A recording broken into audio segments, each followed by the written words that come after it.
Germany is facing EU backlash over its U-turn on phasing out the combustion engine in new cars by 2035.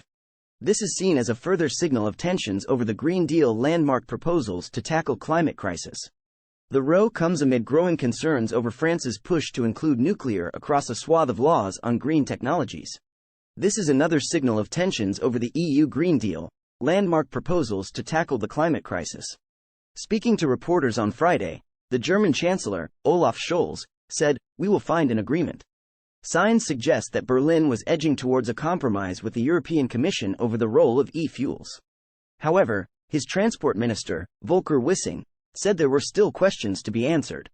Wissing is a senior member of the pro-business Free Democratic Party, which has led Germany's last-minute opposition. The squabble overshadowed an EU summit in Brussels dedicated to the war on Ukraine and Europe's economy and banking system. Officials said there were no formal talks on the dispute.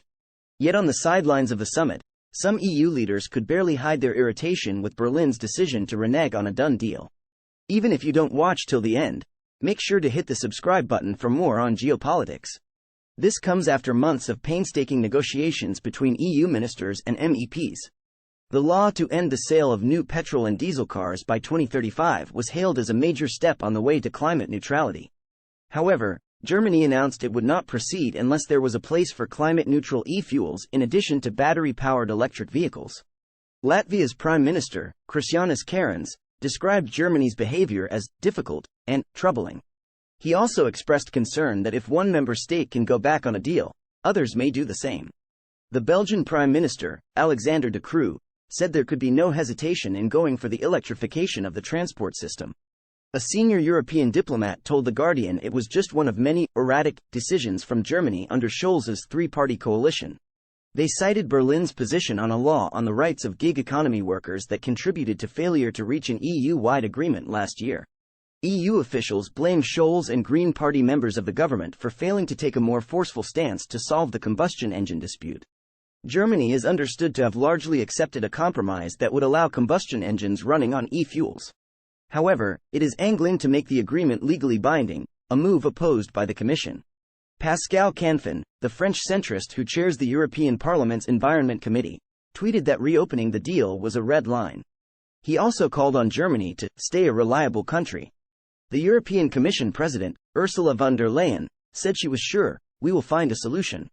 But she also stressed that time is of the essence. The Free Democratic Party's change of heart on the combustion engine phase-out speaks to growing concerns in the German car industry. This is especially among companies that have specialized in manufacturing parts unique to combustion engines, such as exhaust pipes. While large German carmakers have already committed to pivoting to battery-powered vehicles, many of these auto parts manufacturers worry that the EU's plans would render their most profitable products in Europe redundant. A spokesperson for the German Association of the Automobile Industry, VDA, said they believed the best, most climate-friendly and most efficient combustion engines were yet to be built. In recent years, electric vehicles, EVs, have become increasingly popular, with many car manufacturers investing in research and development to improve their range and performance. While EVs offer a cleaner alternative to traditional combustion engines, they still face challenges such as limited driving range and longer charging times. Hybrid vehicles, which combine electric and gasoline power, have also gained popularity as a compromise between traditional and electric vehicles. Ultimately, the future of automotive technology will depend on continued innovation and investment in research and development. Governments and policymakers will also play a critical role in shaping the direction of the automotive industry, through regulations and incentives for cleaner technologies. In the coming years, we can expect to see further advances in automotive technology, as manufacturers strive to develop more sustainable and efficient vehicles for a changing world. Whether through combustion engines, hybrid vehicles, or fully electric cars, the goal remains the same: to create a cleaner, more sustainable future for generations to come. As consumers, we also have a role to play in driving the transition to cleaner transportation, through our purchasing decisions and support for sustainable technologies.